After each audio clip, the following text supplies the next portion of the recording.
Hello friends, అందరూ ఎలా ఉన్నారు? నేనైతే చాలా బాగున్నానండి.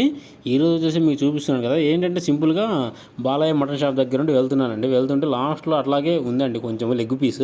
ఆ లెగ్ అలాగే వచ్చి తీసుకుని వెళ్ళిపోయానండి. వర్షం పడుతుంది, అన్న కొంచెం కోసం వెయిట్ చేస్తున్నాడు. ఎందుకు నన్ను ఇబ్బంది పెట్టడం అని చెప్పేసి మొత్తం నేనే కొనేసుకున్నానండి. ఇది మొత్తం కూడా కేజీ బాగుంది. చెప్పాను కదా ఆల్రెడీ, ప్రైస్ అయితే ఈ ప్రెజెంట్ కేజీ 900 నడుస్తుందండి. మొత్తం నేనే తీసేసుకున్నాను. ఒట్లు కండే బాగా పడింది. దాంట్లో పాటు నల్లి బొక్కలు వచ్చాయి 2. అది మొత్తం తీసుకుని వెళ్ళిపోయి మంచిగా కడుగు చేసుకొని ఫ్రెష్గా ఆ వర్షానికి నేనే మొత్తం మసాలాలు నేనే ప్రిపేర్ చేసుకున్నానండి ఇంట్లోనే. బయట ఏవి వాడలేదు, ఏ ప్యాకెట్స్ కూడా నేను వాడలేదు. ధనియాల పొడి అలాగే గసగసాలు అన్నీ కూడా నేను ఇంట్లోనే నూరుకొని నేనే చేసుకున్నాను. వాటితో పాటుగా వైట్ రైస్ చేసుకున్నానండి. ఇంకా చూడండి, బయట వర్షం పడుతుంది, లోపలేమో వేడిగా ఈ గ్రేవీ క్రిస్పీగా మంచిగా సాఫ్ట్గా ఉంది మటను. అలా చేసుకొని తింటుంటే మాత్రం అదిరిపోయిందండి అసలు ఈ వర్షానికి కాంబినేషన్లో. వీడియో నచ్చితే లైక్ చేయండి, షేర్ చేయండి, సబ్స్క్రైబ్ చేయండి.